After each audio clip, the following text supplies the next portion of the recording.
G'day guys, Tim here from Beat the Reset live from Bitcoin 2025 at the Venetian, Las Vegas. I am here with, of course, the Baron of Bitcoin from Stormrake. What he doesn't know about Bitcoin, you could write on the back of a postage stamp. Bish, how are you, sir? I'm feeling electric, brother. I've been having an amazing time here at the Bitcoin conference. I'm with my best bros, Sam and Tim. I couldn't ask for more. It warms my heart to hear you say that, Bish. Now, this has been an incredible event. First of all, I want to ask you, could you imagine seeing anything like this in Australia? No, absolutely not. There would be over-regulated and it would be, there'd be too many cables or there'd be too many people. It would have been shut down a long time. You know what I was amazed at? Yeah. To walk into an auditorium without having my bags checked when the two Trump brothers are speaking, in Australia, you'd get the rubber glove, you'd have to give away your firstborn child, you'd have to have your bag scanned. That's right. Well, everybody's got a gun here, so you can't really do much. Everyone's got a weapon. So, all right. So what do you make of the conference so far? Oh, absolutely electric. What I'm actually surprised by? The amount of shitcoinery there is at a Bitcoin conference, right? In previous Bitcoin conferences that I've been to, it's always just exclusively Bitcoin infrastructure, Bitcoin wallets, Bitcoin Lightning. There's actually a lot of, little other cryptocurrencies moving their way into the Bitcoin ecosystem, which it doesn't surprise me because Bitcoin is the center of the universe of the cryptocurrency markets. And naturally, it's going to draw in a lot of grifters who are going to want to try to capture some of Bitcoin's shine. But look, as a whole, fantastic conference, very well organized. The amount of insights that I've actually been able to glean here has been fantastic. A lot of developments on the Bitcoin, the Stormrake MasterCard, which is all going to be powered. I've met with a few people who are going to help us deliver that. So, yeah, fantastic meetings all around. Yeah, and the people that I've been traveling with today have said to me, I didn't realize how many uses Bitcoin actually had. I mean, there's so many uses when you come here and you see what it could potentially do and what things people have done, the innovation around Bitcoin. 100%. I mean, can you speak a bit about that? I mean, it's just so innovative. Absolutely. I mean, look, you can walk around here. I paid for a coffee with a Bitcoin. I got a spare a Bitcoin T-shirt with some Bitcoin over the Lightning Network. I mean, it's fantastic because it's a communication network because you can inscribe messages on it. Two, it's a currency because it's fungible, divisible, portable, all the kind of things that you'd want from a currency. Yep. It's a non-sovereign asset, which means it's not issued by a government, and that allows it to be completely decentralized. And then at the same time, it has massive store of value properties, and it's a growth asset. So any which way you slice it, there's always some capacity for Bitcoin to either protect you from currency debasement, hyperinflation, or it's a fantastic utility asset, so you can be able to spend it and use it as you see fit. So there are an infinite amount of ways that you can use Bitcoin. It's just truly an amazing asset. Now, Peter Schiff, gold. Now, there's not many gold people here. I got to be honest, he's one of the few. Probably the only gold guy here. To be fair, in every Bitcoiner, there's a gold bug, and in every gold bug, there's a Bitcoin. So Peter Schiff, the first thing that happened when he walked on stage, he got booed. Now you're a Bitcoin maxi, to be fair to say. Yes. Is that a fair thing to say? That is a very fair say. So what did you think when people were booing? Did you think it was fair? Do you think he enjoys that? Is that part of his shtick? What do you think's going on there? Look, first of all, Peter Schiff, I had a fantastic debate with him, as did you. You'll splice up the content and do your magic. He is an absolute gentleman, and he's got balls of steel for actually coming up to a place which he fundamentally disagrees with, and people also has an issue with his viewpoint. But it is commendable because too many places in life, people will shelter themselves away from dissenting opinions and not have any contrary thoughts. Right? Australia is a perfect example. If you think wrong, you're on the outside. Whereas as a Bitcoiner, you can say whatever you want about Bitcoin. You can have whatever opinion you wish to have on it. It will not fundamentally change the characteristics and utility of Bitcoin. Yeah. And that's what I love about Peter Schiff. He's a gentleman. He's very well learned when it comes to gold and silver. He's been talking about it. He has correctly identified a number of economic issues, and he's reached a very similar conclusion that you and I have. He's just missing one critical element, which is the Bitcoin. I truly believe that. So who was the host? Who was the female host? Oh, that was the beautiful Natalie Brunelli. She is gorgeous. Natalie Brunelli, she made a really good point. Just because you're not for gold doesn't necessarily mean you're against it. Just because you're not for Bitcoin does not necessarily mean you're against it. And the reason I bring that up is because there's a lot of people out there, especially in Australia, and that's our audience, who is, they don't understand it. But that doesn't mean they're against it. Yes. So this goes to the heart of why are so many people not buying this asset? So my question to you on that, why are so many people in Australia not buying this asset? It's a great question. It's severely misunderstood.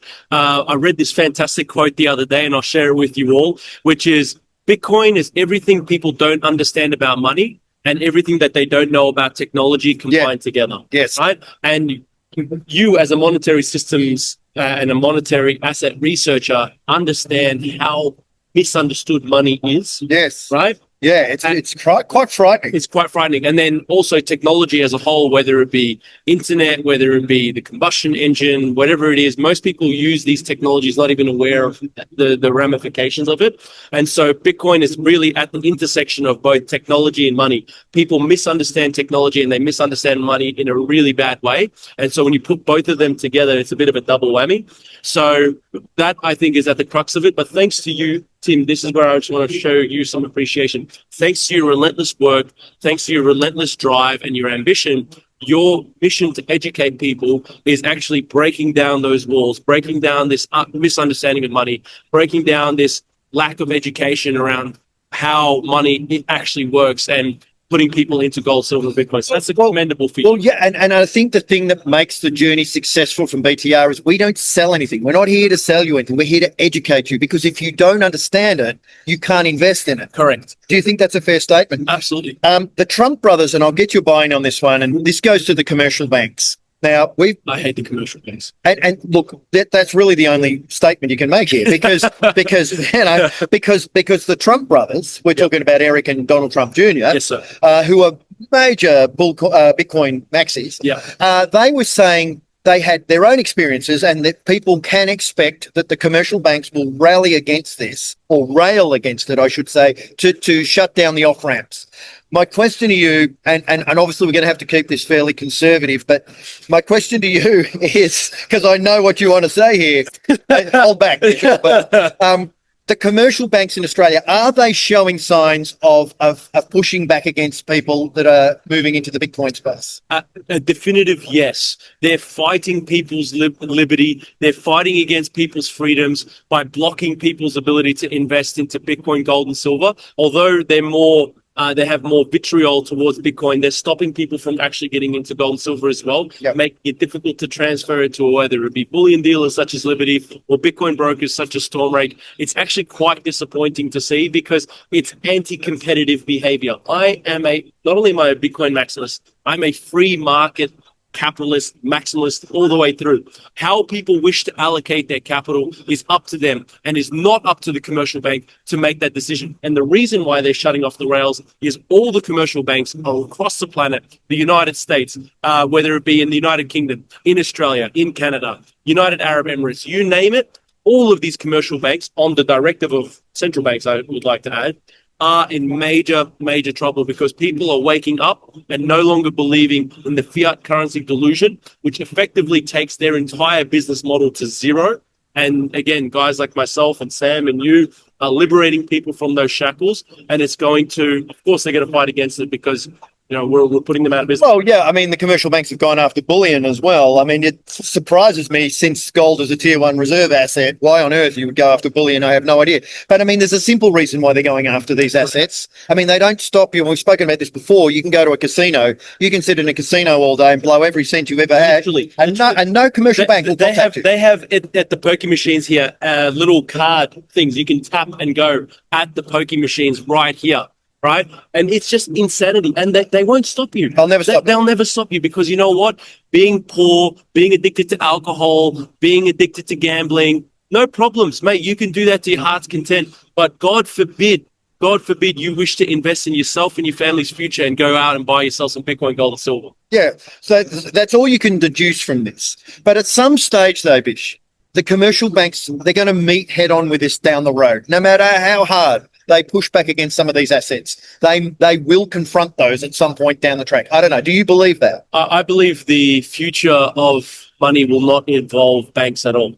Right. Right. So the commercial banks have reached the end of their revolution. I think they have existed for they were invented by the Medici family in the Florence. in Florence, correct? Yes. And I think that they've had a 500, 600 year existence, and now that era is coming to a close. I believe the future of money is a digital rail, which is Bitcoin, and a physical rail, which is gold and silver, and that's it. And then gold and silver will be used on a nation state level to be able to back the currencies that they issue, because I don't believe they're going to move completely away from the issuance of fiat currency, because governments love controlling the issuance of money, and that's a whole separate topic.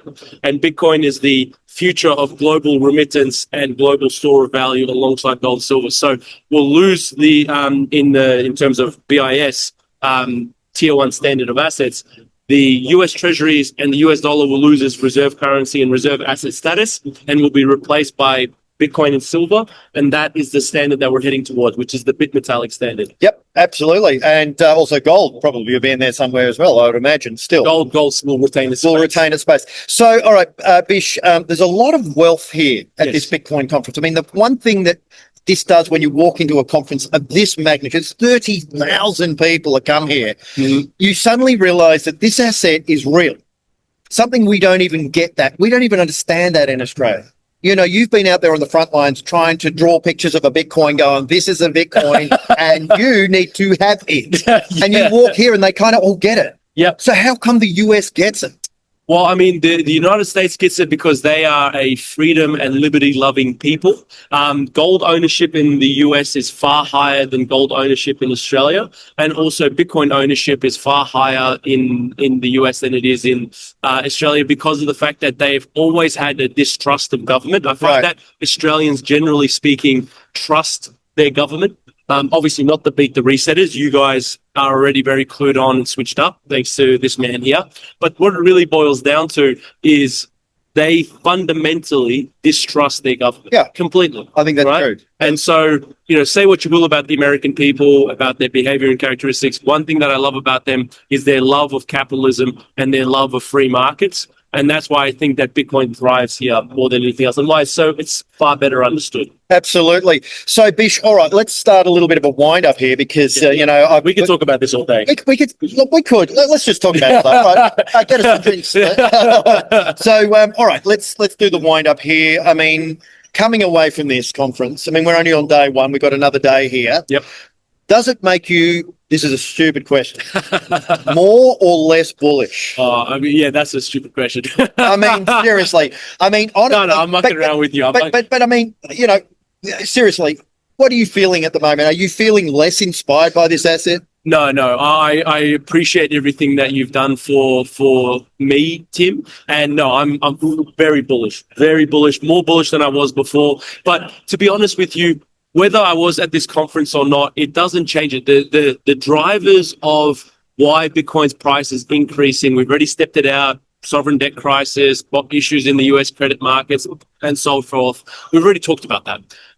Why I'm bullish on Bitcoin is people like you and I can travel, can engage with people. I mean, for God's sake, I was able to buy a car with Bitcoin. I was able to buy a coffee with Bitcoin. I've been able to take my family out of poverty because of Bitcoin. I mean, all of those things are capable for everybody else. And I think really what it boils down to is gold has been money for 5,000 years and has done an incredible job of protecting people from government tyranny and currency debasement.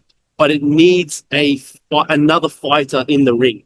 Gold has been getting hammered by these bullion banks. Gold has been getting smashed by the Bank of International Settlements. And it's been fighting on its own for 5,000 years, ladies and gentlemen. And 16 years ago, Bitcoin came onto the scene and said, hey, big brother, I've got you. And has now got another fighter in the ring against currency debasement. Sound money will win. Gold and Bitcoin will win because gold is no longer fighting the fight by itself anymore. All right. How do people get buy Bitcoin, Bish? It's you know, people contact me and go, it's all too complicated. I can't get my head around it. They've made it so difficult in their own mind. Can you please just explain two things? how simple it is, and how to get it from you. Yes, sir. So very simply, you pick up the phone and you give me a call and say, I'd like to buy Bitcoin. And I'll say, no problems, job's done. That's the end of it, right? Obviously, there's an account onboarding process, which my beautiful brokerage and associates will help you do so. I mean, you've met my associates, Pushy and Yoshida, and they're absolutely wonderful. So we're going to assist you there. You can also email us because some people might be shy of getting on the phone. But the whole point of our service here at Stormrake is to make accessing the markets as simple and as easy as possible. Rather than going through a complicated sign-up process and having to trade on a platform, Lord knows that that's already too much to do. Or you might have the technological nous to do so, but you're not sure how to allocate, what time to buy, what prices you should be getting in at, how to avoid the wrong types of altcoins, and how to focus purely on Bitcoin. So that's my job. That's my responsibility. And you get to engage with that service through a simple phone call, email, or text message, depending on the method of communication that you feel most comfortable with. And that's it. It's that simple, Bish. Simple. All right. And, become wealthy, live a great life, the end. A great man, and I'll quote Lord Voldemort, once said these famous words. Yes. Think of a life you want and find a way to fund it. Yes. And I put that up on the channel. I stole it from him. I put that up on the channel and it had more likes than any other story I've ever put up. People thought people said they screenshotted it and now put it on their wall. So think of a life you'd like to live and then find a way to fund it. What do you reckon? And think of a big life. You don't have to have a small life. Yeah, whatever you want. You want your own patch of dirt where you can grow some vegetables in, go for it. If you want to go out and you want to live a luxurious life and travel the world, then go for it. You just got to have the right assets to get you home. Yeah, it's kind of like going to Vegas, going to a Bitcoin conference. You can do anything you really want. All right, well, that's it for us, of course. The Baron of Bitcoin from Stormrake and the guy in the hat signing off for another great session. Again, thank you so much for taking the time, Bish. It's always amazing to get your knowledge out there. Yeah. In the meantime, as always, look after your families, look after your health, and make good choices. Oh, let's do it together. Well, let's do it together. We rehearsed this. I got excited. All right, you ready? And make good choices. See you later, everybody.